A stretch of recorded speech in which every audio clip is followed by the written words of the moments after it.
I do think Hot Fuzz probably pips it for me. Just I don't know. The supporting cast is better in Hot Fuzz than in Shaun of the Dead, but Shaun of the Dead at the same time, it's zombies and it's gore and it's everything else that makes it so good. Yeah. It was just great, really great. I would have loved to have seen just a little bit more of Jessica Hines' crew. So like Matt Lucas and all the others who they bump into halfway through the film. Yeah. It would be nice to have had like a half-hour episode of something just following them to see what their story was. Did you ever watch like the DVD bonus bits where they said what happened to Dylan Moran's character and the like? No, I never. Yeah, it never was done in like comic book style. Like his character survives or something ridiculous like that. And the girl that was in, she was in a witch program, like basically when she was a child. When she like played a child witch, basically she like ends up surviving and hiding up a tree or something like that. Are you on about Lucy Davis? Is that the one that plays Dylan Moran's love interest in? Yeah. Dawn from The Office. Hello, Jasper Carrot's daughter. Yeah. Oh, is it? Mm-hmm. Blimey, O'Reilly. I remember she was asked once, "Why did you change your name from Carrot?" And her response was, "Why do you assume his real name is Carrot?" It's so weird seeing Dylan Moran as anything other than Bernard Black. Like everything I've seen him in, he's been this borderline alcoholic arsehole.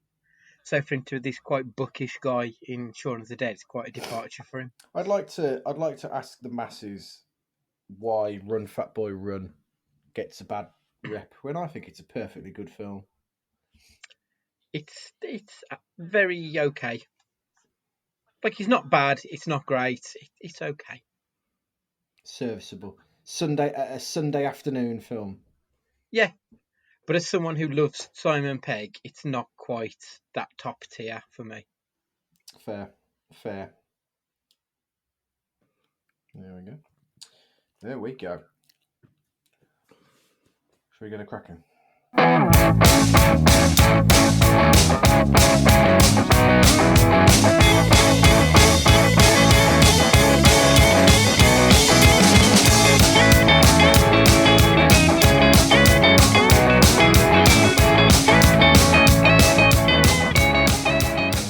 Hello and welcome to Cage Fighting. It's your main man Andy Gillard here. Hope everyone's keeping safe out there. Matt Guy here. Hope everyone's having a pleasant time this evening listening to us. Good morning, everyone. Stu here. Gentlemen, are we all good? I mean, it is absolutely freezing out there at the minute. I hope we've all got the heating on in our homes right now. It's -5 last night. Unbelievable, isn't it? I can't remember being ever this cold, ever. Well, I'm sure I read that in the week it was the coldest night in 25 years. Christ. I know it was -20 in Scotland a couple of days ago, some parts of Scotland, because I work in the motor breakdown sector. So we were very reliant on like the weather to like depend on our workload, and it was ball achingly cold up and down the country. So it's just stay indoors, watch films, listen to this podcast, basically. Yeah, pretty much. I do have a side amendment as to why I might sound a little slow and ponderous today. I've got a quick short story to tell you. Ooh. My better half, right, went out today to treat me. She went to a local butcher's. She's a vegetarian. That's important. And an important note. She went to go buy me a steak. Yeah. She's whittled it down to buy me a sirloin steak. She's Googled it. Thought I wouldn't like a ribeye. Too much marbling on it. And I don't like fat on my steak, really. But apart from that, she didn't know what to go for. So she just let the man in the butcher's pick. Next thing, and all she said was, I've spent £9 on a steak. Oh, I come home, this steak, I thought somebody had took a saw to my bloody bike saddle. Absolutely huge. So I took a picture, which I'll put on the Twitter. I put a 70cl bottle of Jack Daniels next to it, and the steak eclipses it. So I've Incredible. had that steak for my dinner, and feel full, and I'm about to fall asleep. So if I'm a little slow to the on the quips, you know why. Well, it's steak and blowjob day next week, I think. That's March. That's March Oh, the it's- 14th. I knew it was. Oh, that makes sense. I knew it was after Valentine's Day anyway. So, yeah, well. There you go. She's just getting preparation ready. Maybe it's a 14 quid one for that. I know. Can you imagine? It was just Wow. sorry for any like vegetarians that might listen to the podcast, but I had to get that out there because I am full. A £9 steak. So I'm genuinely quite impressed with that, considering I think the most I've spent in a shop on a steak might be about a £5, and you normally get a fair chunk for that as well. Well, it's one of those things, isn't it? Like if you go to a proper butcher's and you go, "Oh, I want, can I have some mince?" They don't go, "Oh, how much do you want?" As in, how much do you want to spend? They'll go, "Oh, how much? How many does it feed?" And then they know that we're British and we don't have the sensibility when they go, "Oh, it's going to be £7. Is that all right?" Nobody then goes, oh, "No, it's not." You just grin You'd and accept it. you just grin and bear it, don't you? I think, Yeah, it's very true. I had a steak in the. You ever been to the Crown at Works? Yeah. And I think the steak there for 18 quid. The ones in it. I think because there was no prices on the menu that they came over. I mean, this was a while ago as well, and it just came over and the bill came at the end 18 quid for a steak. It was nice and it was big, but I didn't expect that. But that part of town, that's what you pay for. Exactly. Yeah, I mean, if you go to a restaurant, like I normally go for the ribeye because I think you get the most flavour in the ribeyes. And if you go for the ribeye, you're generally looking north of 20 quid at a decent place, So Yeah, this was only sirloin as well. This is I what I was in mean. Krakow. I don't know why this has turned into a food podcast now. But It's Luke. I was on a stag do when we went to a steakhouse in Krakow. I had a tomahawk to myself, and it cost £11, and it was sensational. It was like you could have eaten it and then committed manslaughter with the bone. Like, it was absolutely huge. Anyway. Incredible. I think we could quite easily do a podcast just on steaks, to be honest. The thing about tomahawk, I used to have, and yet another one of these things where my nan's sister, so what is that? Like great aunt, I suppose. She used to live in just outside Toronto. And one of the years when she came over, she bought an actual Indian tomahawk over with her as a present, and we had this massive proper. I don't know how that he got through customs. Probably the 90s, like everything else. But I've never seen anything like it in my life. And that's the first time I've thought about that thing for years. I don't know where it is now. My cousin might have it. I'll have to speak to him about it. But yeah, in forensics. Wow, incredible. So we'll get on to the news anyway, because there is a fair bit to be getting through. Unfortunately, we're going to have to start off with the sad news that Christopher Plummer passed away. He was an actor whose career spanned 8 decades from the 50s to the 2020s. He was an actor so damn good that he was brought in to replace another actor after the film had finished recording. He only worked on the reshoots and got Oscar nominated for when he replaced Kevin Spacey in All the Money in the World. He's obviously best known for being Captain Von Trapp from The Sound of Music, a film he never particularly loved, and I'm very much on his side with that one. But his work continued, and he ended up getting 3 Oscar nominations in the 2000s. So even though he started in the 50s, he was going strong. He even won an Oscar in 2010 for Beginners. When asked about his retirement, Plummer said, "Too many people in the world are unhappy with their lot, and then they retire and become vegetables. I think retirement in any profession is death, so I'm determined to keep cracking." And keep cracking he did. In 2019 alone, he released a TV series and 3 films, including the incredible Knives Out. And he was acting in a film that was due out this year called Heroes of the Golden Masks. Here is a clip of his Academy Award speech. You're only 2 years older than me, darling. Where have you been all my life? I have a confession to make. When I first emerged from my mother's womb, I was already rehearsing my Academy thank you speech. But it was so long ago, mercifully for you, I've forgotten it. But I haven't forgotten who to thank. The Academy, of course, for this extraordinary honor, and my fellow nominees, Kenneth, Nick, Jonah, dear Max, I'm so proud to be in your company. And of course, I wouldn't be here at all if it weren't for Michael Mills and his enchanting film, Beginners. And my screen partner, of course, Ewan McGregor, that superb artist, who I would happily share this award with if I had any decency, but I don't. All the producers of Olympus Films, especially Leslie Oudang and Miranda de Poncier, all the people at Focus for their tremendous generosity and support, and not to mention my little band of agents provocateurs, with Lou Pitt and his wife Berta, Carter Cohn, Pippa Markham, Perry Zimmel, who've tried so hard to keep me out of jail, my daughter Amanda, who always makes me proud, and lastly, my long-suffering wife, Elaine. So, on to the other film and TV news. Big week in the old Star Wars. After being previously warned of her shit-talking, Lucasfilm finally lost their rag with Gina Carano. They shit-canned her after she compared the plight of the Republicans to that of the Jewish community during the Second World War. She was previously warned over comments about the LGBTQ plus community and transphobe baiting bollocks. And then she became one of those stop the count cunts, and now she's just gone full Godwin's law comparing liberals to Nazis. In spite of, actual Nazis supporting the Republican Party. It's a bit of an odd one, isn't it? I mean, the fact that our Lord and Saviour came out and defended her and said, yes, she's got a right to free speech, and she was warned, and they gave her a second and third chance, and then she still carried on. It was almost like she wanted to be sacked.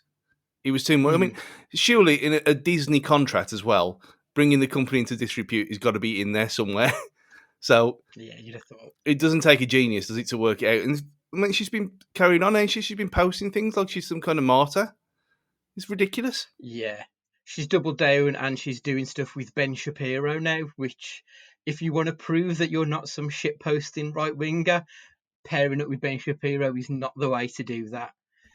And for me, it's not a free speech issue. She's free to say whatever she wants. She's not going to be sent to jail. But what she's not free to do is make her employers look like dickheads. Yeah. And they took that decision to can her. So, she has very much brought it on herself. Yeah, I mean, it's freedom of speech, but there's not freedom of consequences, and is the moral of the story at the end of the day. I mean, don't get me wrong, Disney aren't exactly shining ethical beacons of hope at the moment with like some of their decisions in terms of, where they're filming some of their films at present and the plights of some of our Asian friends at the moment. But, you're a company like that. You can't rely on an asset that you have. You're putting a bad name on your company. It just doesn't work like that. And you'd think anyone with an ounce of sense would know that. And, as my dad would say, those who can't hear must feel. And that's exactly what's happened. She's been given the boot. I mean, absolutely. You do think if this is another one of these things where her background in MMA and she's properly lost her mind and it's been knocked into her like we talked about like CTE. Yeah, CTE rest of the documentaries before about this kind of thing, and you got to think, how can someone be so brain dead? Well, not literally in this case, to be doing shit like this and expect to stay in a job. Just doesn't make any sense. But on the bright side, everybody's favourite human, Pedro Pascal, no longer has to put up with her bullshit. And speaking of Pedro Pascal, it wouldn't be cage fighting if there wasn't some video game come film TV news. And it turns out that Pedro Pascal has been cast as Ethan in the Last of Us series. But a few hours prior, Mahershala Ali had been offered the role, apparently. And as soon as that news broke, they then decided that Pedro Pascal has been announced as being the man for the role.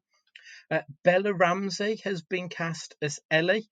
Bella Ramsey we know as the Lady Lyanna Mormont from Game of Thrones, like a proper fan favourite in that world, I thought. I don't know a lot about the whole Last of Us series. I've not played the games to any great depth.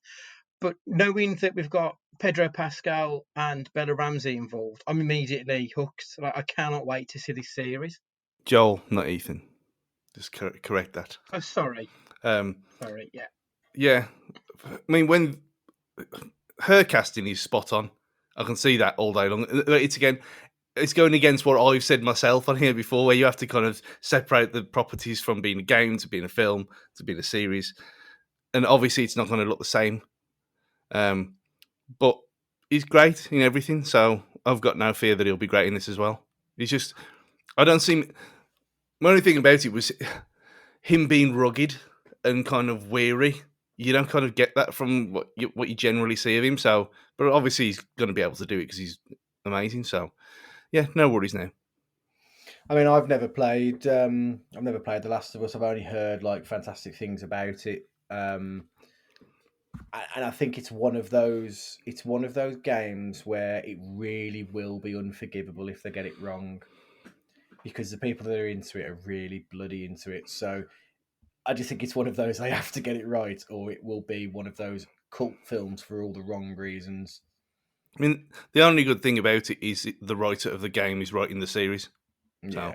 Yeah. And well, it's another piece of news that Andy's going to bring up, but I hope it's something similar to what we're going to bring up a little later. In other video game news, Eli Roth has added Jamie Lee Curtis to his Borderlands movie. I've not given that game any time of day. I know nothing about it. Matt, have you delved into that world? All too much, mate. Let me tell you, I've played the game to death. It's sensational. Honestly, it really is. So there was a game called 13 back in the day, which was like the start of this cell shading kind of game, and then Borderlands came along. So visually, it's very like different ends of the spectrum. It's very colourful and in a comic book style, and it is uncensored gore. It was originally marketed as like having a bazillion gun variants in it. So it's like it just spawns guns with different attachments and different like weapon add-ons and stuff like that. The humor's really like adult as well. But it's just a really, really excellent game. Very, very funny and witty as well. I know that Jack Black has been cast as Claptrap in it today, I think, which is one of the robots in it, like a quick talking, witty robot.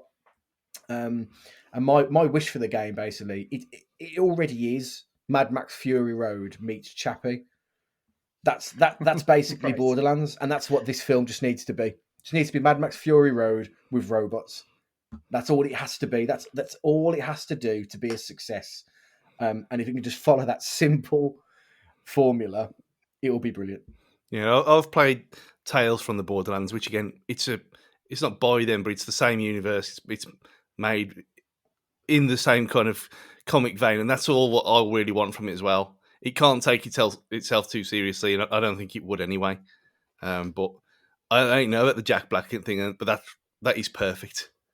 It is. It sums it up really, really well. I just think that there's so much they can do with it, and it can be as crazy. What was the name of that? What was the name of that film? Hardcore Henry, was it? Yeah. It can be as wild as that, and it will just fit into that world perfectly. Oh, superb. I loved Hardcore Henry, so if it's of that ilk, then yeah, I'll definitely be in on that. Does it make any sense how you can even watch that film and yet you can't play first-person games? Yeah, it's something about the games. I don't know if it's because like you're actively involved in the game that it just sends my head haywire and makes me feel sick. Whereas with with a film, you're watching the film, you're not part of it like you are with the game. That's the only explanation I can have. because I just don't get it otherwise. It's weird. Although that said, I remember when I went to see the Blair Witch Project, I saw it at the cinema, and I felt sick as fuck like halfway through it.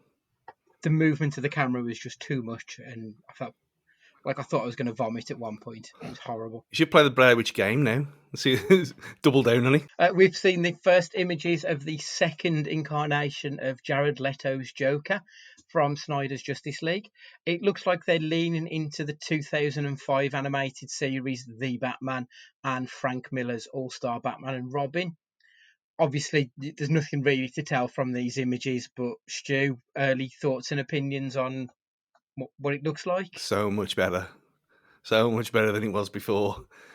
And I mean, that's not. I mean, my open hatred of a lot of the appearances in that film, but yeah, encouraging. And when you brought it up at the picture of Darkseid earlier, was it Darkseid that you put up? Darkseid. Yeah.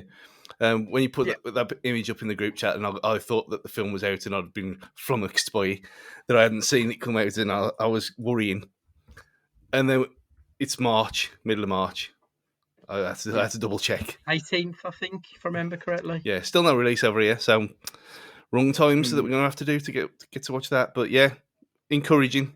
It's just going to be better than what we have at the minute. So everything about that film looks better than what we had. So it's just another one of them. Yeah.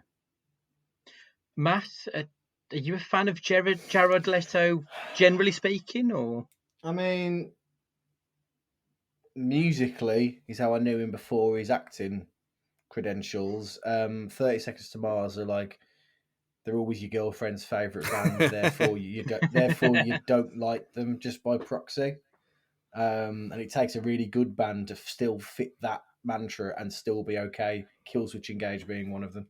But I mean, he's not a bad actor at all. I mean, Dallas Buyers Club, sensational. I thought he was. Yeah. You know what his biggest crime was with his original portrayal of the Joker? His biggest crime is trying, if you're anything like Ledger, Nicholson, or Phoenix now, you're just a cheap imitation. So you try and go the other way, and you almost made him like celebrity Joker. Like, I don't know how you describe him, but it was just too much of an extreme. I know that's a weird thing to say about the Joker, but it was just too much of trying to be a different Joker. I felt like I don't know the actor's name, so apologies. But in the TV series of Gotham, he had it really, really spot on. There's a few Jokers in there, even though it's not the Joker for licensing reasons, I think. But there was a few different like variations of the Joker in that, and he had it down to a T. It was like an amalgamation of the different Jokers that we'd seen up to that point. And we just want to see this sadistic, maniacal, sometimes anarchy-driven, sometimes has a heart Joker. And there's no need to take it so left field just because you're in Suicide Squad. I just felt like the biggest crime was trying to change it up too much. And with this, it just looks like it's going to be a stripped back down to the bare bones, sadistic, evil, dark Joker, and that's all you want. It's not a rocket science. People are going to love it regardless. There's no need to take it to like such lengths. We're on a bit of a rant there. You're basically just describing Mark Hamill, which is what we can all get on board with. But yeah. I mean, I know I'm something of an apologist for the Suicide Squad. It's a bad film, but I've said before, I think a good editor could have made a passable movie out of it. And from everything I've heard about Jared Leto's Joker, like at least half of what he filmed ended up on the cutting room floor. So I feel like we kind of got shortchanged on him. The trailer, we're missing so much. The original trailer, when he does that weird laugh and then he goes, "Oh, I'm not going to kill you, but I'm just going to hurt you really, really bad." That was like boner inducing. That was like what I wanted. Do you know what I mean? That was like the torturous psychotic, and it just wasn't there. It just wasn't there. As soon as they put Eminem over the top of a montage sequence for no reason at all, I thought, "Oh, fuck this film." And I've still never seen it. I've never seen it since. I was actually angry because I thought you're just trying too hard to be more MCU like compared to the other DC films for no reason. You're just trying tell too you what, hard. I would love it if the next one is along the same lines or feel as Birds of Prey, because I love that. I think that film was class. I really Yeah. enjoyed it. Perfectly pitched. That was really well made, and I agree. I think if they follow that tone, where it's not too comic, because I mean that's what pisses me off with the MCU, is their version of comedy is snark. Everything's just snarky. I don't want that. I want a different flavour, and I feel that the DC universe has got that in its locker, just waiting for it to be released. And I think I could see the Suicide Squad and Birds of Prey being a similar type of film. Well, So fingers crossed. I mean, from the fandom event last year, the new Suicide Squad, or whatever it's going to be called in the end, looks 10 times better. It looks like they get it now. Yeah, it just look good. Is that with Cena as Peacemaker? And is Yeah, that? yeah. Is that? I thought that was a game, not a. Are they making a game first, and then They're making a game as well. Is it the Suicide Squad versus the Justice League? I think is the game. Yeah. But I haven't heard much about that since that DC fandom. But yeah, the next film looks good, and it's James Gunn, so I would be very surprised if it ends up shitting the bed. As long as the studios stay out of the way and let them make the film they want to make, I have all the faith in the world in that man. I think he's a top director. If we head over to the MCU now, Tom Holland is saying that Andrew Garfield and Tobey Maguire will not be starring in Spider-Man 3. Now, Holland on several occasions has let slip other spoilers throughout his films. So do you think maybe the Marvel Studios have just not told him that they're going to be in the film just so he doesn't ruin it? They're not telling him anything, are they? He openly said last time where that they didn't even tell him anything apart from his own lines because he can't behave. Because he's just like an excited child all the time. So I think that's exactly what it is. We all know what the film's going to be, following on from Multiverse of Madness, if that is the title of Doctor Strange 2. So he can say this all he likes, but we know the truth. We know what it's about. It's a wise move, really. The film Bullet Train has added Sandra Bullock to their already stellar-looking cast. She's joining Aaron Taylor-Johnson, Zazie Beetz, Joey King, Michael Shannon, and Brad Pitt. That's a fucking hell of a cast for a movie, isn't it? I mean, that's up there with like Knives Out level of goodness. I'm quite looking forward to that. We haven't really spoke much about Sandra on this podcast before. What are our thoughts about Miss Bullock? Are we a fan? I mean, it's just very, very, very meh. Really, she was pretty good in Gravity. I seem to recall. Bird Box I thought was going to be a bit of like bringing her to the forefront again. It's no strong feelings either way. This was a net promoter score, should be a 6. She's never bad in anything that I can think of. She's just a solid 7 out of 10 in most things. I mean, I'm trying to. I mean, I like Bird Box more than most people did. I don't know why, but I thought it was really, really good, and she was great in that. But that was the first thing I'd seen her in, apart from Gravity, for years. So, yeah, she's fine. If you want, yeah, I completely agree. I don't think she's a bad actor. I don't think she's great. You know, she's the female Tom Hanks. Always just like of her level. no, always Andy, fine. Always come fine. on. Although she is great in Miss Congeniality, which is a fucking hell of a film. The sequel, not so much, but first one's class. The Wizard of Oz film has now got a director, Nicole Cassell. She's known for work on TV shows Watchmen, Castle Rock, Westworld, The Leftovers. Looking at most of her stuff on IMDb, it's stuff that's very much tougher, going deep dramas. So not the name I would have thought would go for something like Wizard of Oz. Obviously, Wizard of Oz is a classic.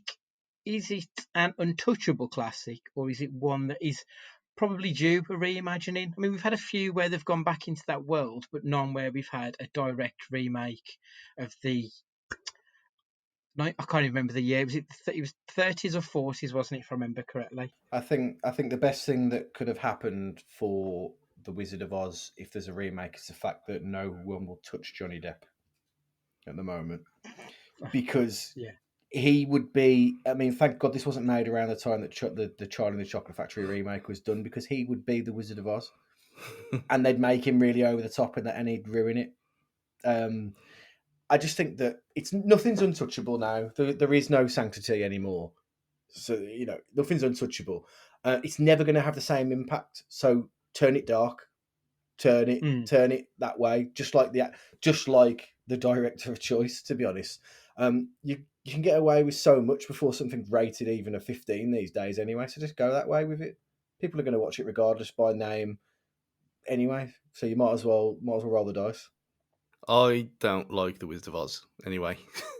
It's sacrilege to even say that, but it's just a bag of wank, just shit.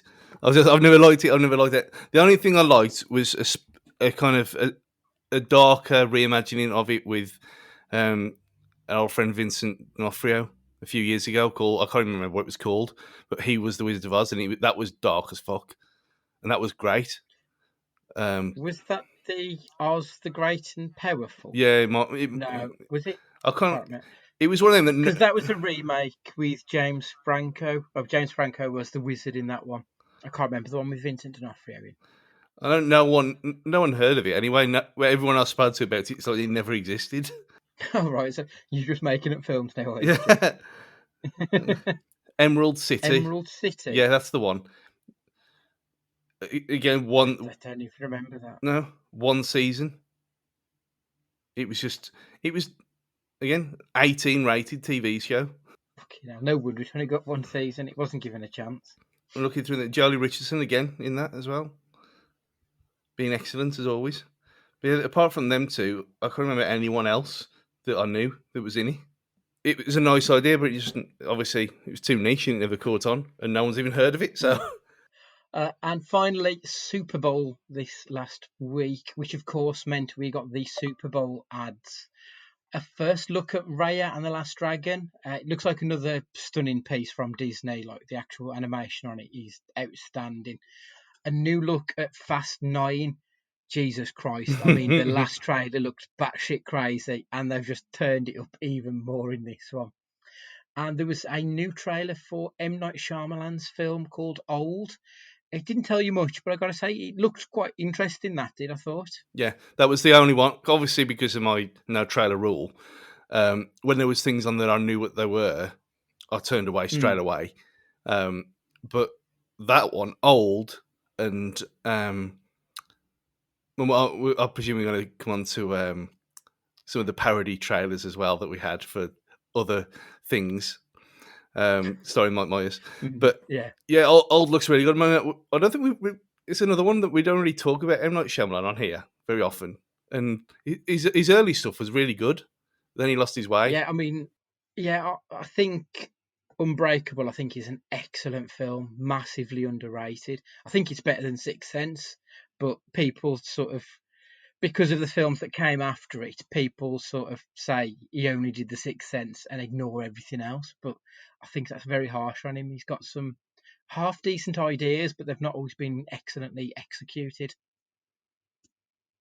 Matt, did you see anything in the Super Bowl trailers that piqued your interest? Not really. I mean, Super Bowl, American football in general, does nothing for me really. So I never paid any mind to Super Bowl. All I know is The Weeknd spent $7 million of his own money apparently for the show. That's all I know.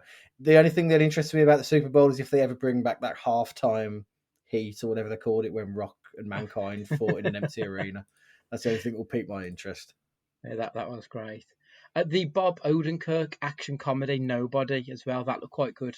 I do like Bob Odenkirk though, so sort of a bit biased on that one. So that's the news for the week. Matthew, have we had any listener questions in? Of course we have. We have very loyal listeners who send us in questions, so we're going to go through a few of those. Let's go. First of all, Andrew Wright wants to know. Thank you for getting in touch, Andrew Wright. If you had to rob a bank and could have a crew of 3 or more people from different heist movies to help, who would you choose? Stu? I'd just have the crew from Trapped in Paradise. Just, Oh dear.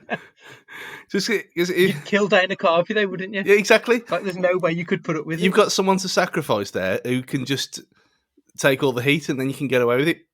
Mix them in with the a couple of people from Ocean's 11 for a bit of suave and cool, and then you're done for. It's a great team That up. was a good one. Andy? Okay, so you'd need a driver. Obviously, you need a getaway driver. So you're gonna have Baby from Baby Driver, Mhm. obviously. I think you need a femme fatale. You need your seducer, your femme fatale, and then you need your you need your bagman. You need your man who goes in there waving the guns, and mind you, heist's different, isn't it? You need like cunning, don't you? You need like Yeah. trickery. See, I was thinking you need someone who's going to get into small spaces and maybe hide out for a few days if needs be. Ant-Man, that's who you need. He can get in there, no one will see him, and then he can come Oh, out. I thought you were going down like the boy in striped pajamas route. Then I think it was a different Oh, kind no. of like thing. It's a little bit different, yeah. And the third man, there's only one, and it's Jason Statham. And not even one of his characters. I want actual Jason Statham. So that way he can just channel his inner Lock, Stock and Snatch. Nice. And what's the other film we did? Obviously the Fast and Furious when he was Deckard. Yeah, he's an all-rounder. He's who you need. You need a bit of the Stath. Why have you not mentioned Transporter in all of them? Oh God, yeah, Transporter. Or Crank. He's got some absolute belters out there. I love Statham. I'm telling you, when we're done with Cage, just what we're doing, isn't it? Chasing Statham. That was what we were transition to. David Evans wants to know which musicals yet to be adapted for the silver screen should be, and which films could have a great musical version. Ooh. So I'd love to see. Now, Andy, we've discussed your incorrect opinion about Bohemian Rhapsody before. But I would love to see a film adaptation of 20th Century Boy, which was a show about Mark Bolan in T-Rex as a film. I think that'd be incredible.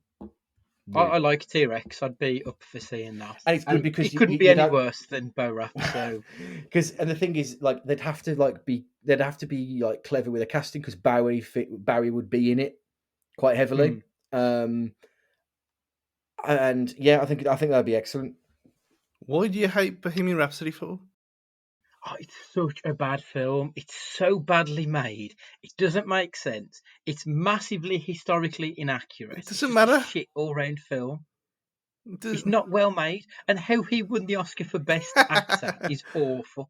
I don't particularly like when actors win the Oscar for doing an impersonation.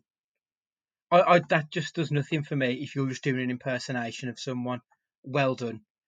I mean, Rory fucking Bremner It's can not like do it's that. Alistair McGowan, though. No, but it is. It's that level, isn't it? Yeah, but that's not worthy of winning an Oscar, in my opinion. What about Jamie Foxx? Did he win an Oscar? Yeah, he was good as Ray. Yeah, he was good. That's not Oscar worthy because you're just being someone who already existed. You're not bringing yourself to a role and inhabiting a character. You're just pretending to be a figure who's already known. And it just doesn't. Like, I don't think he's bad at being Freddie Mercury, but he's just being Freddie Mercury. What we've learned here is Stu hates people that are vertically challenged in Munchkins, and Andy hates people with AIDS. So we'll move on to the next question. One thing, there's been no mention at all, yet again, of the Tina Turner musical, which I desperately want to see, and no one ever talks about it. No one's going to see it, and it's not going to be adapted to film, is it? Ever? But what? I don't even know what musical this is. It's called the Tina Turner musical. That's what else do you need? Hang on. This is one of my fever dreams. Hang on. Let's have a look. Tina Turner. Have you been going to the Spoons and drinking the water to clean the lines or something, Stu? Yeah, here we are. The Tina Turner musical will return. Oh, Aldwych Theatre, 3rd of June. The Aldwych Theatre is the level we're pitching this at. Aldwych Theatre. I don't know what the Aldwych Theatre is, but it doesn't matter. Tina Turner. It's in Warsaw, I'm imagining. It's in Charing Cross. Well, Fucking sign hell. me up. Tina the musical. Look at that. Again, Wow. for our audio Simply, listeners. simply the best. Anyway, Richard Hobbs wants to know, what is the most average film you've ever seen? Not a terrible film or one that could have been good with a bit of adapting. Just a horribly bog standard film by numbers. That's such a difficult question because I've always said I would rather see a good film or a terrible film. If anything's in the middle, I'll just instantly forget it. Mm. So the one that springs to mind would be Can you see? Oh no, the one with the magicians. Now you see, no. Now you see me. Now you see me too. That one. Like I couldn't tell you anything that happened in it, and I've seen it at least twice. Mm. Like it's just meh. And I'd also say 90% of anything that anyone who was in Friends has done for about a decade after the end of that show, everything they did was just there. That surprises me, that does, because what was the one he was in with Simon Pegg? I quite like that. Big Nothing. Yeah, I quite like that. Didn't do it for me. I think, did he direct that? I know he directed Run Fat Boy Run, didn't he? Mm. Yeah, I wasn't a big fan. That was cack. I mean, Jennifer Aniston is the most MOR actor who has ever lived. She's sort of had a little bit of a pickup over the last few years with the Meet the Millers, was he? I mean, that's because Jason Sudeikis is in it, and I do like him. I suppose he's in a reason. So, but yeah, anything with the Friends casting is generally just average. Okay. And there was, what about what was it called? It was like a 2012-ish, 13, 14, something like that. It was a film that I'd never heard the property of. It was like just a random bloke's name, and it was like set on Mars or something. And it looked really cool from the trailer, and it just ended up just being really boring. John Carter.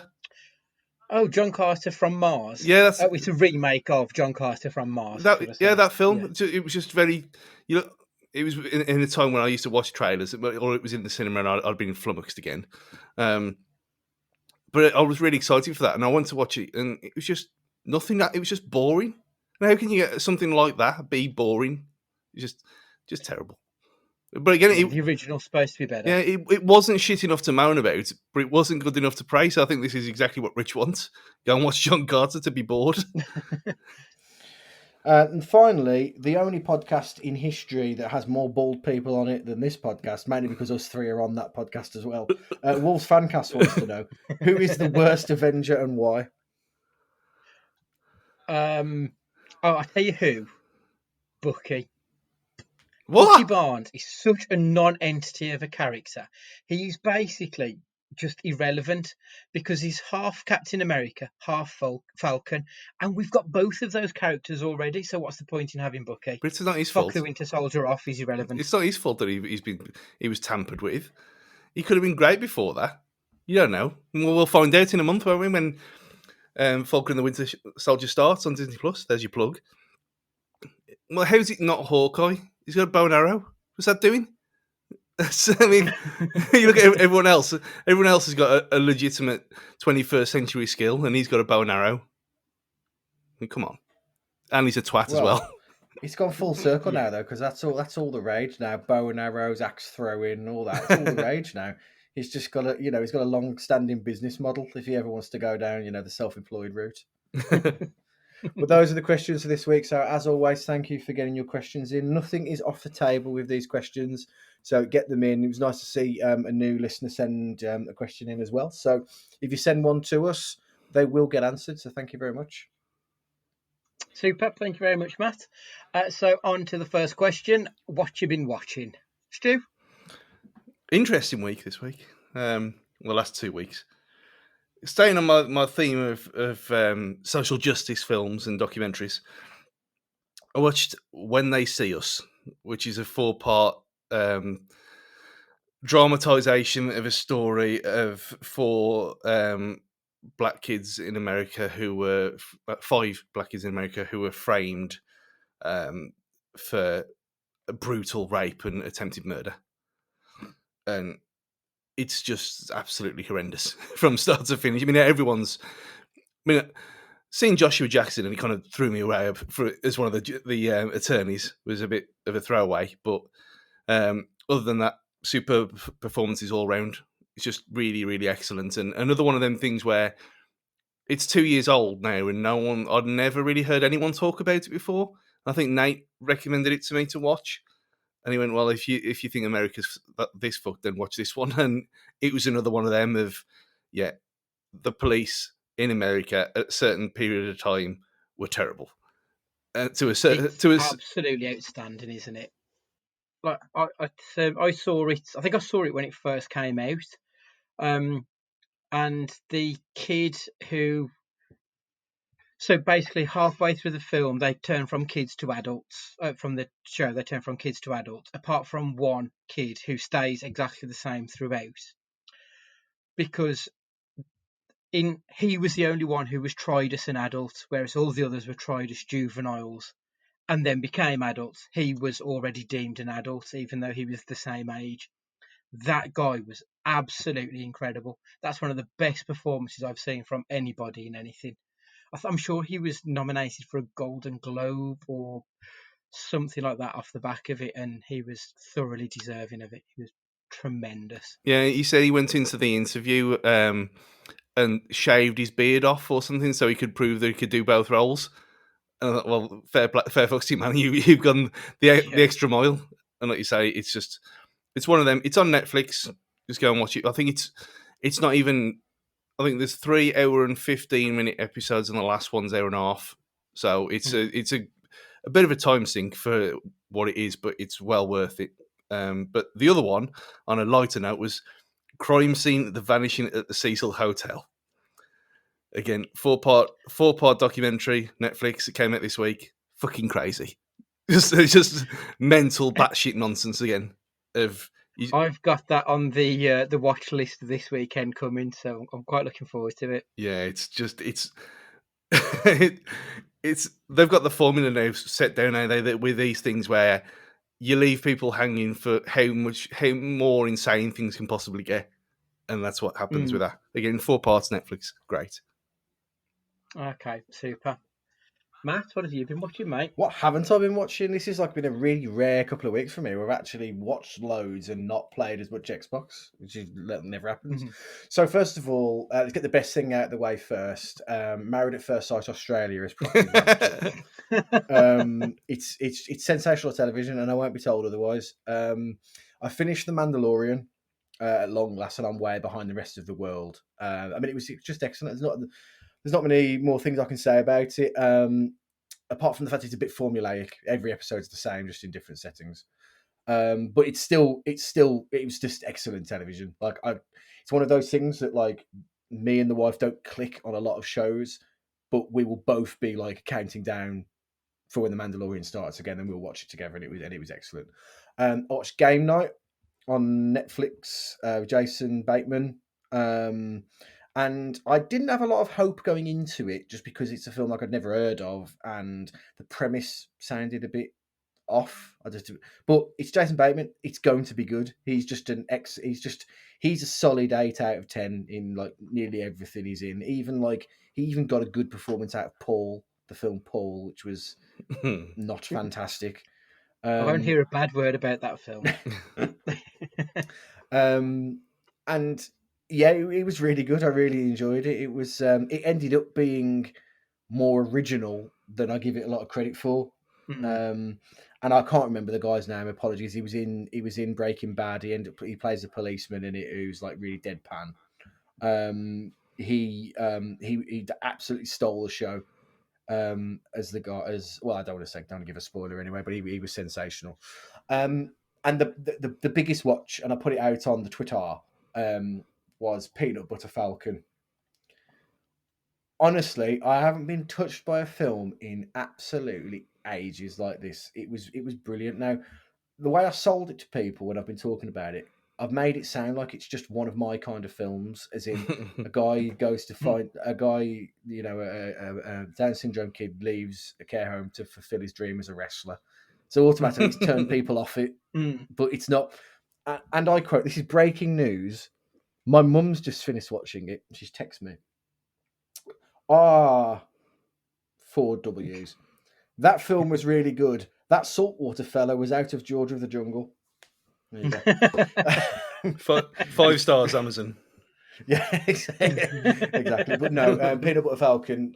It was so good. It was so sweet. It hit all the right spots. It's funny. It's emotional. It was just a really great film. I really urge people to watch it. Yeah, that's one of the films I watched in the last fortnight as well. Oddly enough, it's the bit where Zach Gottsigan is talking to Shia LaBeouf's character, and he says that he's going to be the bad guy in wrestling. He's going to be the heel. Mm-hmm. And Shia LaBeouf was like, no, you've got a good heart. You're a good person. You're a hero. And he said, I've got Down syndrome. I can't be a hero. Yeah. Mate, I was in fucking tears. I was like, that is just, yeah. For me, really good movie. The bit that got me, it's really early into the film, really, so it's not giving away too much. He realizes that he's on the run, Shia LaBeouf's character. So he says, "Oh, we're both outlaws now. Like now we've got a bond." And they did. They really had a bond. It was just sensational. Really, really great. Yeah, definitely. In real world, obviously, you both know it's been just over a fortnight since we last did a question cast. In that time, I've watched 22 films. I'm only gonna single out one low light and a few highlights of my time in front of the TV. So the low light is The Prom. I mean, I love stupid, over the top, campy musicals, and I love Ryan Murphy. So this should speak to me. But I tell you what, I fucking hate James Corden. And this is outrageous. Honestly, he's not a good enough singer to pull off a leading man. We're supposed to buy that he is a West End star and things are just gone a bit wrong for him. But at no point do you ever believe in him because he's not that talented. It's really not his thing. And I don't know to come across all righteous, but are we not beyond having straight males playing gay over the top characters at this point? I found it really horrible. I kept shouting "fuck off" at the TV whenever he was on, which really spoiled the flow of the film. I mean, when I saw this film, I thought this is Andy all over. He's gonna love this. I mean, let's just get it right as well. Ryan Murphy is a very gay man, so it's not stereotyping putting a straight guy in that role. He knows exactly what he's doing, and I mean, I thought it was hilarious. I loved it. I couldn't go on with it. I think James Corden being famous anyway is a mystery to everyone in the real world, let alone That's very true. Unbelievably bad at singing. But yeah, this one I was shocked at this revelation. Well, like I said, this is a film that it ticks all of my boxes, and then when it actually comes to watching it, hated it. It could have been, had it not been for Corden, Kidman, and Meryl Streep. Meryl fucking Streep is bad in this film. That's how off key it is. Had it not been for those three, it could have been a fun but forgettable teen comedy about acceptance and love. But it wasn't, and now James Corden has got a Golden Globe nomination for Best Leading Actor. Fuck it, awful. Anyway, the highlights. Ma Rainey's Black Bottom on Netflix. It is what I believe is Chadwick Boseman's final performance on screen, and it's Oscar worthy. The final images you will see of Chadwick Boseman in this film, they are powerful, they are poignant, they are moving. They really leave an impact on you. If for no other reason than he deserves all the eyes on him, watch it for Chadwick. But Violet Davis, who plays Ma Rainey as well, she's superb. I think the pair of them will probably get Oscar nominated, to be perfectly honest. I watched a film called Saint Maud. Obviously, I've mentioned a few times on this podcast, I'm a big fan of Ari Aster's work, and Saint Maud gave me those feelings. It's a British set film about a palliative nurse and her relationship with religion. Except you're never really sure if she's talking to an angel or a demon. It's really eerie, creepy. There's this horrible sense of malevolence behind it all. I properly enjoyed it. It's superb.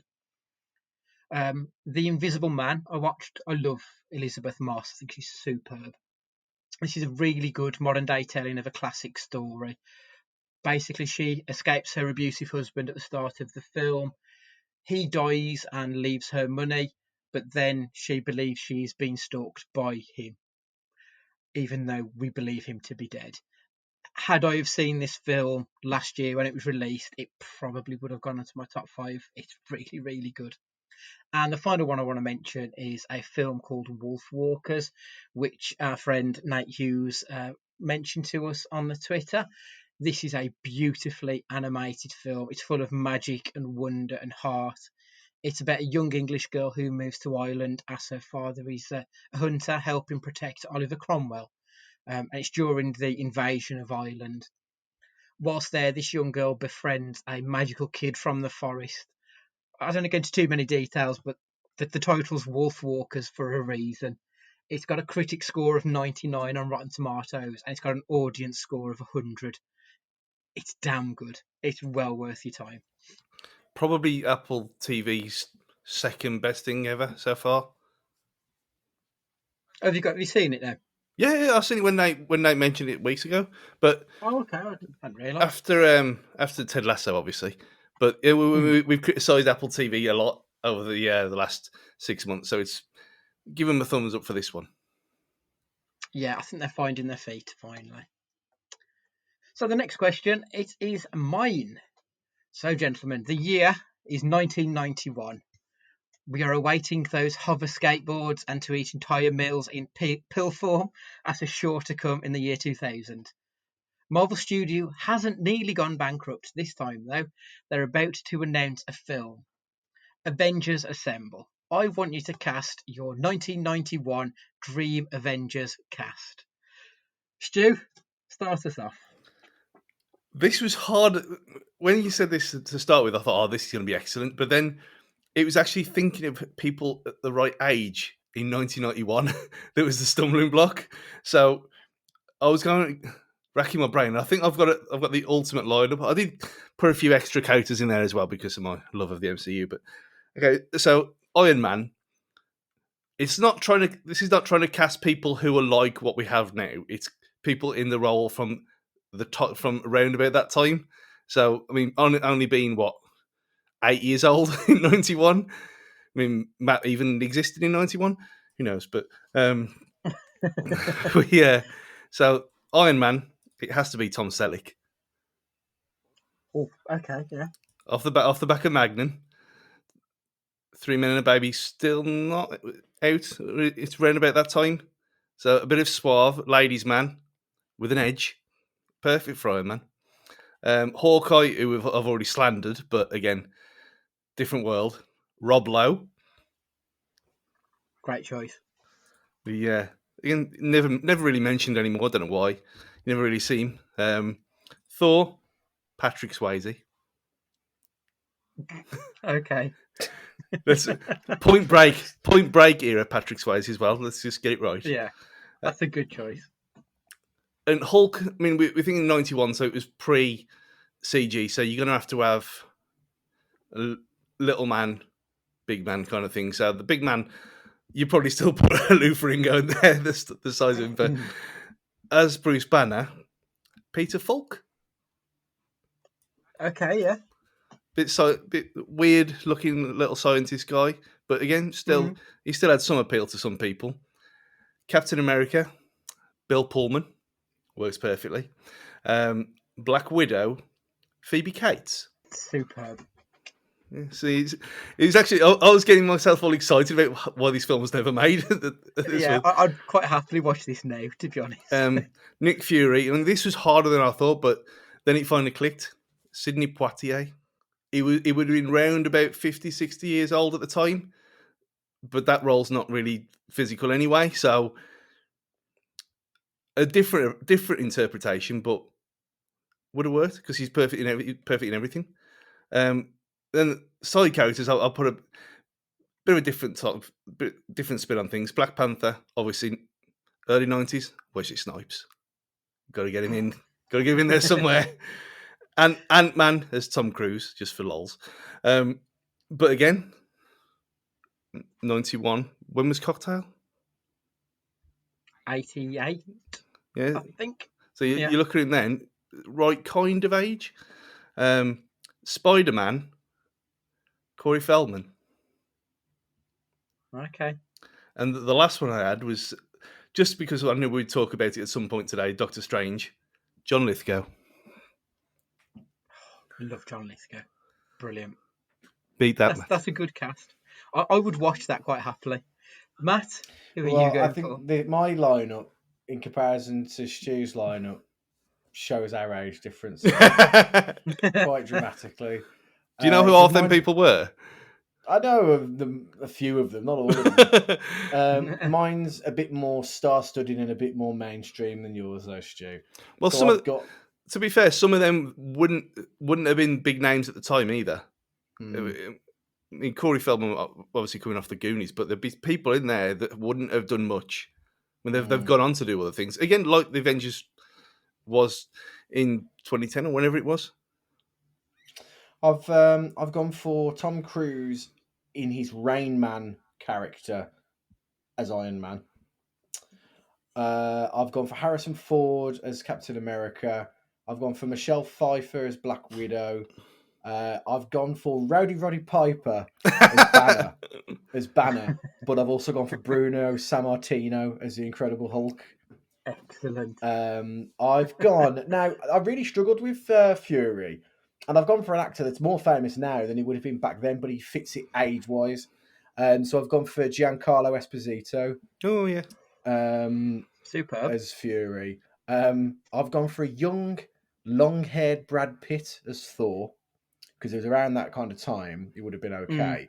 And I've gone from Lyndon Ashby, who played Johnny Cage in the original Mortal Kombat as Hawkeye, because he's a shit character, so he can have a shit actor. And a sidebar, because I really wanted to fit her in, but she's simply not sexy enough to be Black Widow. I want Sigourney Weaver as Wanda. I literally had Sigourney Weaver as Black Widow to start with, and then I realised that she's not sexy enough. Yeah. And that's exactly. But I needed to have her in because she's fantastic. So I had to fit. So she'll be Wanda. I like it. That's good. For mine, I've gone for Iron Man, Eddie Murphy. Oh, different. I'm thinking early 90s, Boomerang. Like, remember he was in that tux, he was looking suave. He's got that element of comedy to him. Obviously, it's Eddie Murphy, so he would bring that to Tony Stark. Yeah, all in on Eddie Murphy for that. Captain America, I've gone for Tom Cruise. So he's the only one I think appears in all three of our lists. But he is the archetypal movie star. Even in the early 90s, by that point, we were going on to Days of Thunder and those kind of films. He'd hit the mainstream. Like, he was on the route to becoming the superstar that he is. I've gone for Emilio Estevez as Hawkeye. Oh, good choice. I love Emilio Estevez. That's class. Jeff Bridges is going to be Thor. And we know that he then becomes the dude and Thor becomes the bro Thor in the latest Avengers film. So I thought that would be quite a good arc. My Black Widow is Laura Dern. Yeah.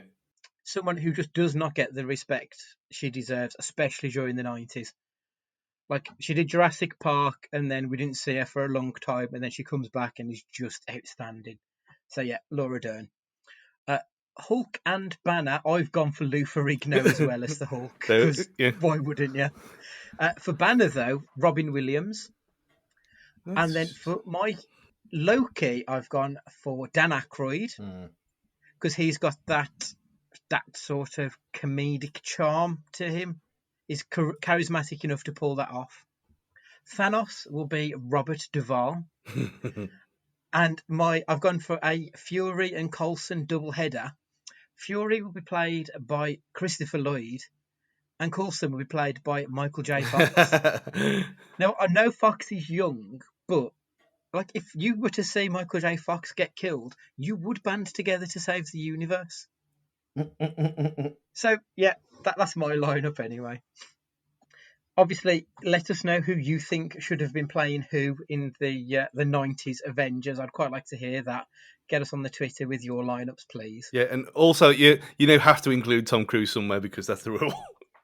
Yeah. But it can't be in any of the films that we've had them in. That's the prerequisite. He's got to play another character of the event. So sooner or later, one person's going to have to pick him as Black Widow. I like that. I think we're just going to have to get to the point where it's just going to be Tom Cruise in every single role. So the next question is yours, Stuart.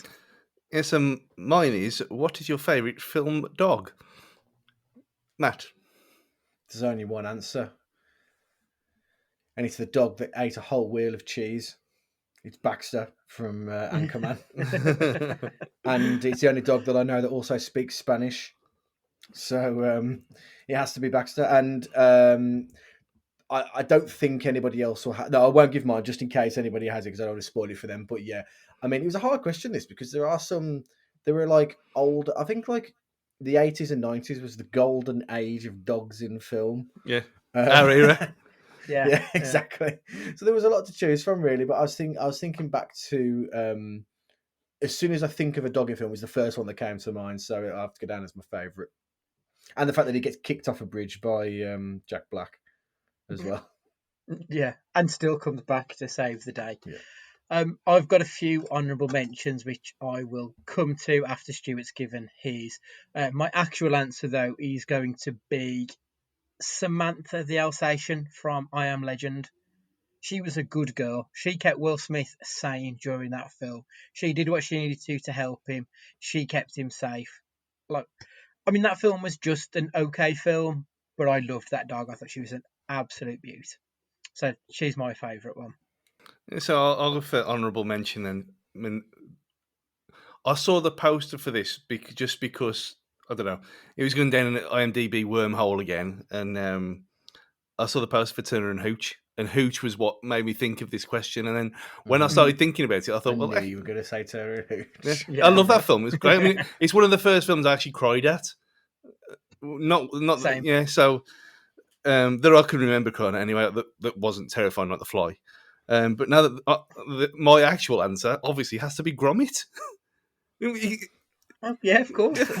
a dog that goes to the moon. And does everything you could possibly ask for. The perfect dog. So what were your honourable mentions there, Matt? I only had the one. It was it's once again into the 6th week of the year now, or the 7th week of the year, mentioned in a Christmas film. But it would be Max from The Grinch Who Stole Christmas. Very excellent dog. My honourable mentions. Well, one of them is a TV dog, but Eddie from Frasier. Like, that dog had comic timing. He was excellent. Oh, when you said a TV dog, I thought it was going to be Clifford, the big red dog, but sadly it wasn't. No, I've never seen that. I've heard of it, but yes. I've never seen it. I'm a little bit too old for that one, I think. And the other one, it's not so much a dog as a whole cast of dogs. Best in Show, which is a film by Christopher Guest, he of Spinal Tap fame, and it's done in very much the Spinal Tap style. It's a absolutely superb film, and Matt, obviously knowing that you're a big Spinal Tap fan, I would thoroughly recommend you check out Best in Show. I will. It's basically Spinal Tap at a Crufts event. It's nice. Brilliant. Really, really good. So the final question is yours, Matt. Nicely put at the end of the podcast, but I want to know your favourite closing line in a film, please. Andy Gillard. Oh, this was such a tough one. Because do you want one that's going to set up the next film, or do you want one that's just going to leave a mention, leave a remark, leave a mark even on you? Like, I was thinking like Casablanca. I think this is the start of a beautiful friendship. Like, it's not my favourite, but that phrase has left an indelible mark on pop culture. Mm-hmm. Everyone knows that, even though I would say not everyone has seen that film. So I think that's great. And when you asked this question, for some reason, I immediately thought of our good friend Dave Evans. and he will be screaming, "Roads, where we're going, we don't need roads." Yeah, That would yeah. definitely be his. Like, these are ones that they have made a mark on it. But for me, it probably goes to. I've got so many on the list here. It goes to The Dark Knight because he's the hero Gotham deserves, but not the one he needs right now. So we will hunt him down because he can take it. Because he's not our hero. He's a silent guardian, a watchful protector, a dark knight. Like, it's arcing back to the speech that Gordon gave at Harvey Dent's funeral about him being a shining light. And he said that he was the hero we deserved, but not the one we needed, in spite of him actually knowing the truth. Batman was the antithesis to this. Everything about those two characters was polarized. It was the two sides to the same coin, ironically enough. It just perfectly encapsulated that film and just summarized it perfectly. So for me, it's that one. Roads, where we're going to need roads was actually my answer, but I did have a backup just in case because I thought that was too obvious. And it's I don't know if it works in audio form because you have to. It's the look on his face as well. Then why not with a raised eyebrow? But it's the last line in Moonraker when he says, "I think it might be time to go home," and then her reply is, "This is when they're both sitting in the spaceship in the space shuttle as well." Her reply is, "Take me around the world one more time," and he says, "Why not?" with a raised Roger Moore eyebrow. What more could you possibly want in 2021 than Roger Moore eyebrow burning into your soul? And for some reason, that's exactly the first thing that came to mind when you asked this question. Oh, what goes through your mind, Stu?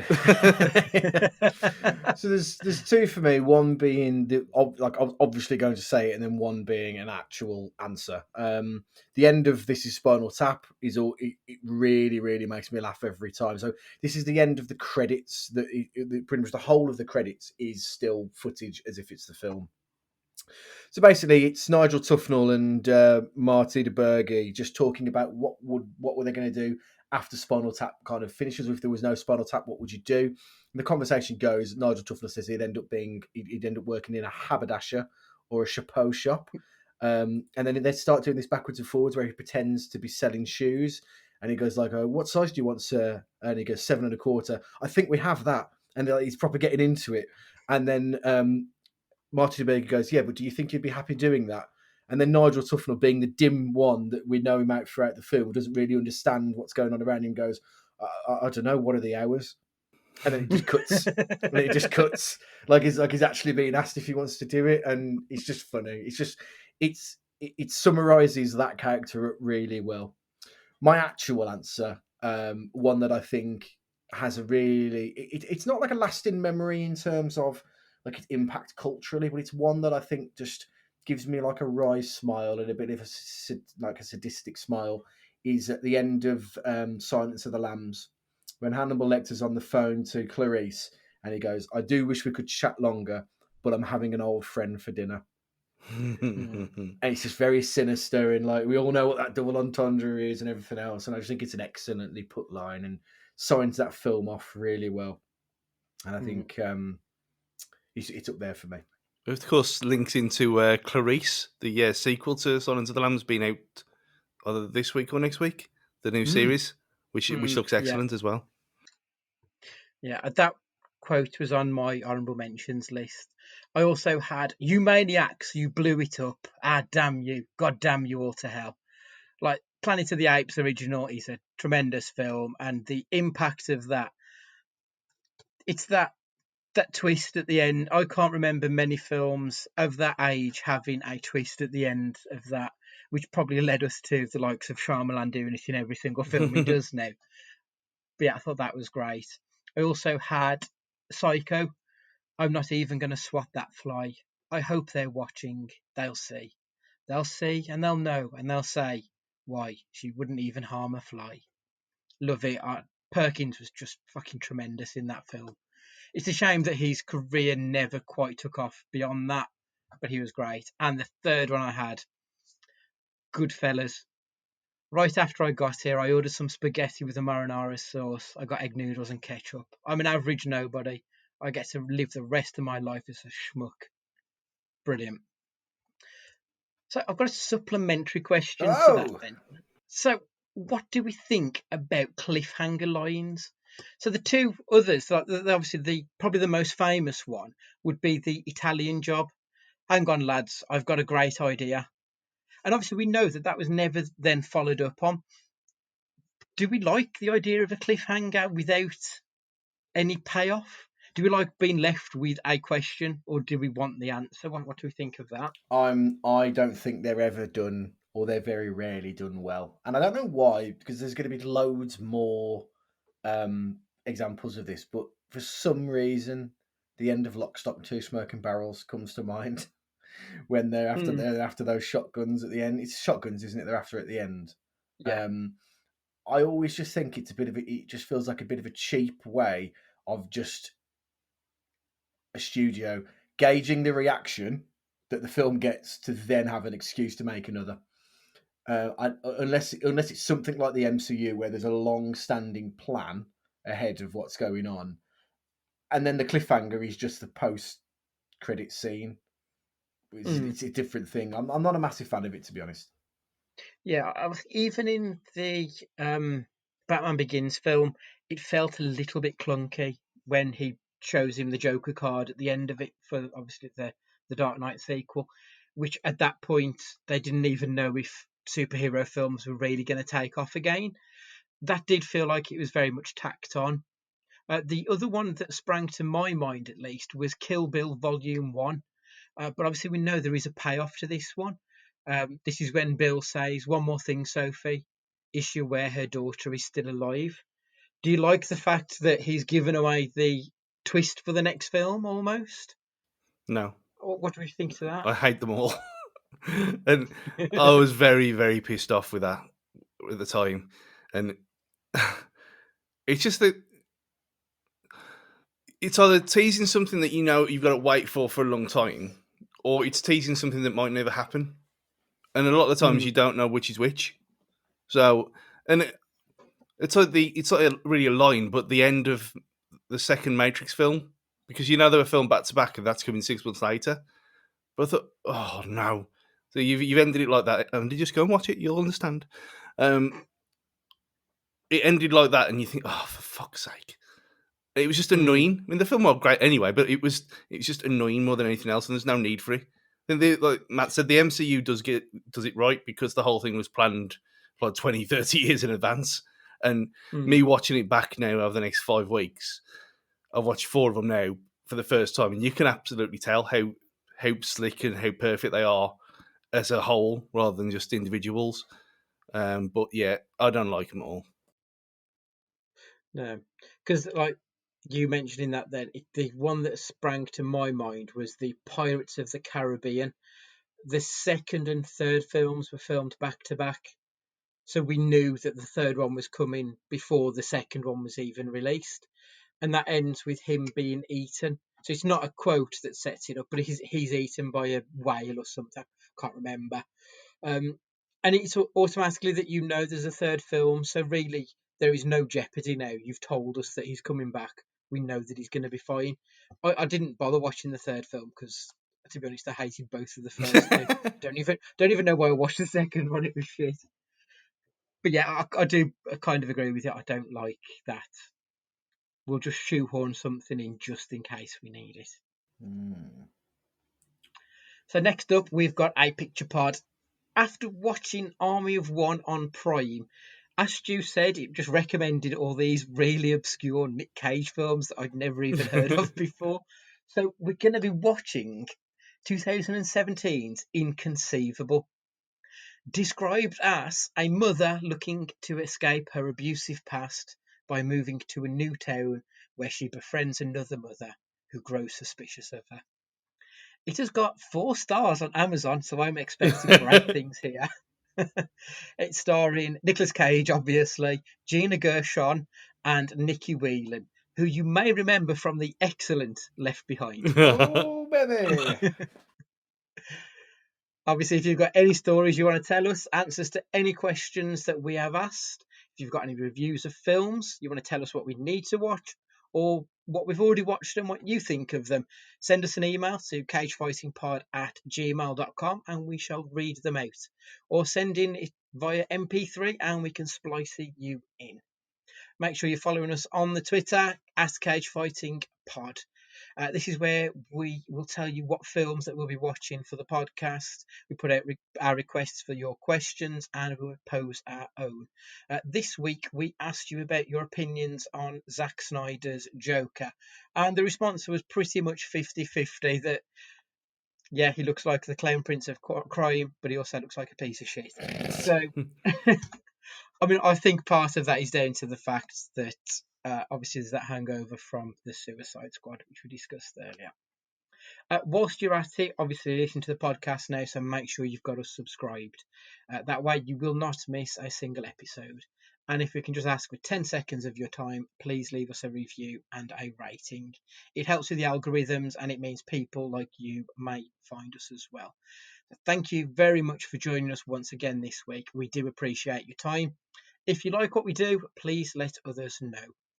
So for this week, Stu, would you like to say goodbye? Stay warm, kids. Ciao. Matt, would you like to say goodbye? Watch Peanut Butter Falcon. Goodbye. And it's goodbye from me. And remember, be excellent to each other.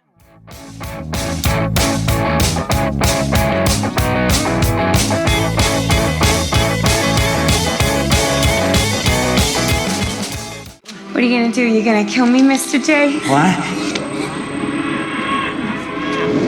Oh, I'm not gonna kill you. I'm just gonna hurt you. Really, really